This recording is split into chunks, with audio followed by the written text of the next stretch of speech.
Hello students, in this part 6 of matrices, I am going to discuss about properties of multiplication of matrices.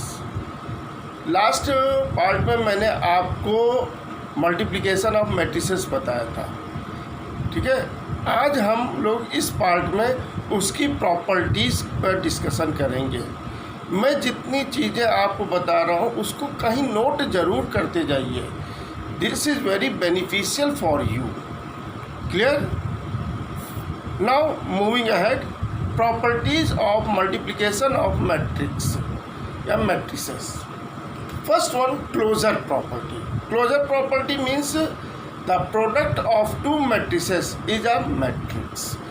दो matrix, मान लीजिए एक matrix A आप M cross N order की ले रहे हैं, दूसरी B N cross P order की ले रहे हैं, तो उनका प्रोडक्ट AB जो है वो M क्रॉस P ऑर्डर की मैट्रिक्स होगा, यानी वो भी एक मैट्रिक्स होगा। This is saying as closure property. Closure property का मतलब क्या होता है? Product of two matrix is a matrix. Product of two matrix is a matrix. दो मैट्रिक्स का प्रोडक्ट एक मैट्रिक्स होगा। Now second property, associative law. Associative law, associative law मतलब if we multiply matrix A with matrix B, दो matrix A और B का multiply कर लें, उसके रिजल्ट के साथ मैट्रिक्स सी को मल्टीप्लाई करें, तो उसका रिजल्ट वही होगा जो बी और सी को पहले मल्टीप्लाई कर लें और उसका प्री मल्टीप्लाई करें मैट्रिक्स ए के साथ। उसका प्री मल्टीप्लाई करें मैट्रिक्स ए के साथ। यहाँ पे एक बात बहुत ध्यान देने की है कि ऑर्डर क्या होना चाहिए। यहाँ पे मैट्रिक्स ए का ऑर्डर एम क्रॉस एन होगा, मैट्रिक्स बी का ऑर्डर एन क्रॉस पी होगा और मैट्रिक्स सी का ऑर्डर पी क्रॉस क्यू होगा। मल्टीप्लिकेशन के लिए आप जानते हैं कि ए में जितने कॉलम है बी में उतने ही रो होने चाहिए, तो ए बी तभी पॉसिबल है। तो उस केस में ए बी का जो ऑर्डर आएगा वो एम क्रॉस पी आएगा। अब इस ए बी का ऑर्डर एम क्रॉस पी हो चुका है, एम क्रॉस पी ऑर्डर की मैट्रिक्स ए बी है और सी का ऑर्डर क्या है? P cross Q. और अब अगर इनको मल्टीप्लाई करेंगे तो देखिए ए बी के कॉलम और सी के रो का नंबर सेम है, इसलिए ये प्रोडक्ट पॉसिबल होगा और ये प्रोडक्ट जो टोटल है इसका ऑर्डर एम क्रॉस क्यू हो जाएगा। अब इधर आ जाइए, बी का ऑर्डर एन क्रॉस पी है, सी का ऑर्डर पी क्रॉस क्यू है, तो अगर हम बी सी मैट्रिक्स लेंगे तो उसका ऑर्डर क्या हो जाएगा? N cross Q, N cross Q. और इसका ऑर्डर क्या है? M cross N. यहाँ पे ध्यान से देखिए, ये एन और ये एन सेम है, तो इस प्रोडक्ट का ऑर्डर क्या हो जाएगा? एम क्रॉस क्यू, यानी दोनों का ऑर्डर सेम हो जाएगा और दोनों मैट्रिक्स में करस्पॉन्डिंग एलिमेंट सेम होंगे, इसलिए एसोसिएटिव लॉ को ये फॉलो करेगा। अब यहाँ पे एक बात बहुत बड़ी उठती है कि क्या मल्टीप्लिकेशन ऑफ मैट्रिसेस आपका कम्यूटेटिव लॉ को फॉलो नहीं करता है? बिल्कुल नहीं, जरूरी नहीं है, या तो ये कहा जाए बिल्कुल नहीं फॉलो करता है। यानी A B equal B A for matrix A and B doesn't exist. A B equal B A for matrices A and B does not exist. ये ध्यान रखिए, मैं कह रहा हूँ A B equal B A, यानी ए बी भी exist कर जाएगा, बी ए भी एग्जिस्ट कर जाएगा, कंडीशन फुलफिल होनी चाहिए, लेकिन ये दोनों की इक्वलिटी एग्जिस्ट नहीं करती है। क्लियर? तो कम्यूटेटिव लॉ फॉलो नहीं होता है मल्टीप्लिकेशन के केस में। अब आइए डिस्ट्रीब्यूटिव लॉ। डिस्ट्रीब्यूटिव लॉ का मतलब क्या है? मैट्रिक्स तीन रो मान ले रहे, A B C three matrices, A का ऑर्डर और बी का ऑर्डर सेम है, M cross N, M cross N, और सी का ऑर्डर जो है एन क्रॉस पी है। तो डिस्ट्रीब्यूटिव क्या कहते हैं कि ए बी के सम के साथ सी का प्रोडक्ट कर दे, इसका रिजल्ट वही होगा जो मैट्रिक्स ए और सी का प्रोडक्ट मैट्रिक्स और बी और सी के प्रोडक्ट मैट्रिक्स का सम होगा। यहाँ पे देखिए ए प्लस बी का जो ऑर्डर होगा वो एम क्रॉस एन ही होगा, क्योंकि हमने एडिशन रूल बताया था कि दोनों का ऑर्डर सेम होना चाहिए। इसका ऑर्डर m क्रॉस n, इसका ऑर्डर m क्रॉस n, यानी एडिशन पॉसिबल है। इसका भी ऑर्डर m क्रॉस n हो जाएगा a प्लस बी का, और इसका ऑर्डर n क्रॉस p है, तो इस पूरे का ऑर्डर जो होगा, इस पूरे का ऑर्डर m क्रॉस p हो जाएगा। अब आप देखिए ध्यान से, मैट्रिक्स A का ऑर्डर m क्रॉस n है, मैट्रिक्स C का ऑर्डर n क्रॉस p है, तो मैट्रिक्स AC का ऑर्डर m क्रॉस p होगा। इसी तरह से B का ऑर्डर m क्रॉस n है, C का ऑर्डर n क्रॉस p है, तो मैट्रिक्स BC का ऑर्डर m क्रॉस p होगा, यानी दोनों का ऑर्डर सेम है, तो इस पूरे का ऑर्डर m क्रॉस p होगा। और इन दोनों के करस्पॉन्डिंग एलिमेंट्स भी सेम होंगे, इन दोनों के करस्पॉन्डिंग एलिमेंट्स भी सेम होंगे। उस केस में हम डिस्ट्रीब्यूटिव लॉ कहते हैं कि अप्लाई होता है मल्टीप्लिकेशन के केस में, मल्टीप्लिकेशन के केस में डिस्ट्रीब्यूटिव लॉ अप्लाई होता है। अब आ जाइए आइडेंटिटी प्रॉपर्टी।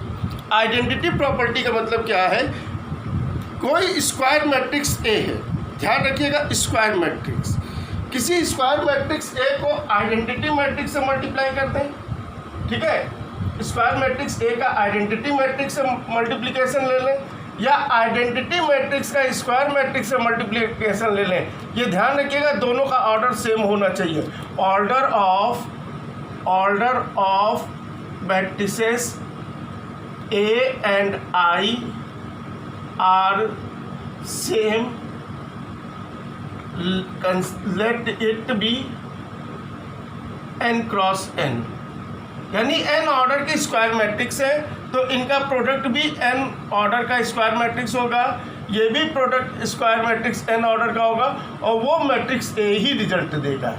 यानी किसी मैट्रिक्स का आइडेंटिटी मैट्रिक्स के साथ, किसी स्क्वायर मैट्रिक्स का उसी ऑर्डर की आइडेंटिटी मैट्रिक्स के साथ, या आइडेंटिटी मैट्रिक्स का उसी ऑर्डर के किसी मैट्रिक्स के साथ प्रोडक्ट वही मैट्रिक्स रिजल्ट देगा।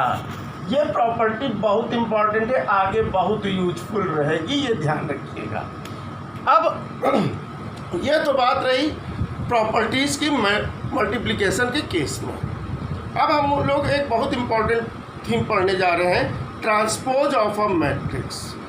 Transpose of a matrix, transpose matrix है क्या? Matrix obtained by interchanging rows into columns and columns into rows is called the transpose matrix.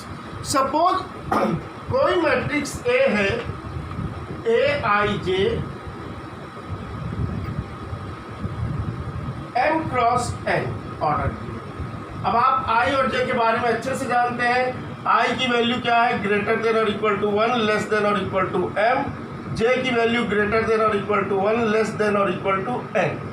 ये कोई मैट्रिक्स है जिसका ऑर्डर m क्रॉस n है। जैसा कि मैंने अभी डेफिनेशन बोला कि matrix obtained by interchanging rows into columns, row को कॉलम में और कॉलम को रो में इंटरचेंज कर दीजिए, यानी Aij यानी आयत रो और jth कॉलम का एलिमेंट अब कहाँ चला जाए, jth रो और ith कॉलम में।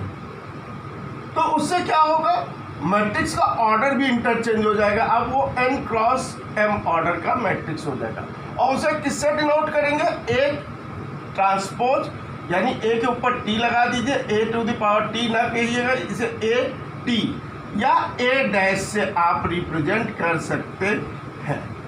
तो किसी भी मैट्रिक्स के रोज को कॉलम में और कॉलम को रो में इंटरचेंज करके जो मैट्रिक्स ऑब्टेन होती है उसे हम लोग ट्रांसपोज मैट्रिक्स कहते हैं। जैसे यहाँ पे मैं एक मैट्रिक्स लिख रहा हूँ 2 -3 1 5 4 2। ये आप देख सकते हैं 2 ऑर्डर 3 की मैट्रिक्स है, क्योंकि हॉरिजॉन्टल लाइन में 2 लाइन में एलिमेंट लिखे हैं, वर्टिकल में 3 लाइन में एलिमेंट लिखे हैं। अब इसका ट्रांसपोज मैट्रिक्स क्या होगा, आप देखिए, फर्स्ट रो फर्स्ट कॉलम बन जाएगा, फर्स्ट रो फर्स्ट कॉलम बन जाएगा 2 -3 1। सेकेंड रो सेकेंड कॉलम बन जाएगा 5 4 2।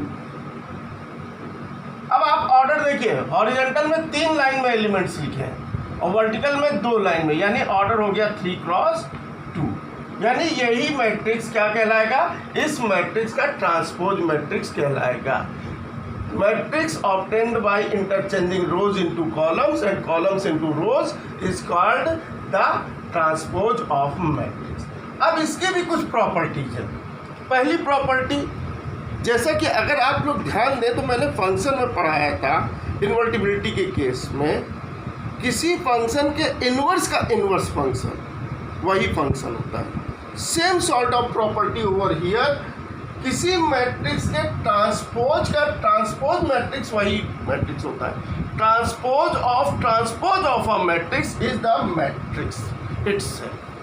किसी मैट्रिक्स का ट्रांसपोज कीजिए, इसका ट्रांसपोज किया, ये आ गया. अब इसका ट्रांसपोज करेंगे वापस यही चीज़ आ जाएगी. क्यों? क्योंकि फर्स्ट रो को आप फर्स्ट कॉलम में लिख देंगे, सेकेंड रो को सेकेंड कॉलम में लिख देंगे, थर्ड रो को थर्ड कॉलम में लिख देंगे, यानी यही मैट्रिक्स वापस आ जाएगी. तो transpose of a matrix is the matrix itself. Second property है a plus B to the whole transpose. दो मैट्रिक्स के सम का होल ट्रांसपोज. अगर हम a मैट्रिक्स का order m cross n, b matrix का ऑर्डर m क्रॉस n ले ले तो a प्लस बी पॉसिबल है, उसका भी ऑर्डर m क्रॉस n होगा. और जैसे ही उसका ट्रांसपोज लेंगे तो ऑर्डर क्या हो जाएगा? n cross m. ऑर्डर क्या हो जाएगा? n cross m. अब a का ट्रांसपोज लेंगे तो n क्रॉस m, b का ट्रांसपोज लेंगे तो n क्रॉस m, उनका भी सम ले लीजिए तो ये दोनों वैल्यू सेम होगी. तीसरी प्रॉपर्टी है, किसी मैट्रिक्स का किसी नॉन जीरो स्केलर से प्रोडक्ट लेकर के उसका ट्रांसपोज कर दें. यहाँ पे ध्यान दीजिएगा, के से आप परिचित हैं, के इज नॉन जीरो स्केलर. तो किसी मैट्रिक्स का नॉन जीरो स्केलर से प्रोडक्ट करके ट्रांसपोज कर दीजिए, या मैट्रिक्स के ट्रांसपोज को उस नॉन जीरो स्केलर से मल्टीप्लाई कर दीजिए. दोनों केस में सेम वैल्यू आती है. नेक्स्ट थिंग, यहाँ पे A B to the whole transpose. दो मैट्रिक्स के प्रोडक्ट का होल ट्रांसपोज जो है वो उनके अलग अलग ट्रांसपोज का रिवर्स ऑर्डर में प्रोडक्ट होता है. The transpose of product of two matrices is same as the product of transpose of matrices in reverse order. अब देखिए यहाँ पे हम मैट्रिक्स ए का ऑर्डर m क्रॉस n ले रहे हैं, b का ऑर्डर n क्रॉस p ले रहे हैं. तो ए बी का ऑर्डर आप जान सकते हैं m क्रॉस p होगा, और रिवर्स जब आप उसका ट्रांसपोज लेंगे तो उसका ऑर्डर p क्रॉस m हो जाएगा, यानी इसका ऑर्डर p क्रॉस m हो जाएगा. क्लियर? ए का ऑर्डर क्या है? m cross n. b का ऑर्डर क्या है? n cross p. तो ए बी का ऑर्डर क्या है? m cross p. इसका ऑर्डर है m क्रॉस p. लेकिन जैसे ही ट्रांसपोज करेंगे तो p क्रॉस m ऑर्डर हो जाएगा. अब आइए b के ट्रांसपोज का ऑर्डर क्या हो जाएगा? जरा ध्यान से देखिए, b के ट्रांसपोज का ऑर्डर होगा p क्रॉस n. a के ट्रांसपोज का ऑर्डर क्या होगा? n cross m. और यहाँ पे देखिए ध्यान से, ये दोनों सेम है, इनका प्रोडक्ट जब लेंगे तो इस प्रोडक्ट का ऑर्डर क्या हो जाएगा? p cross m. यानी दो मैट्रिक्स के प्रोडक्ट का ट्रांसपोज मैट्रिक्स उनके ट्रांसपोज मैट्रिक्स का रिवर्स ऑर्डर में प्रोडक्ट होता है. Hopefully you understand about these all things. Please right and read the things carefully. In next part, I will discuss about some problems based on multiplication of matrices. Till then, goodbye. Thank you.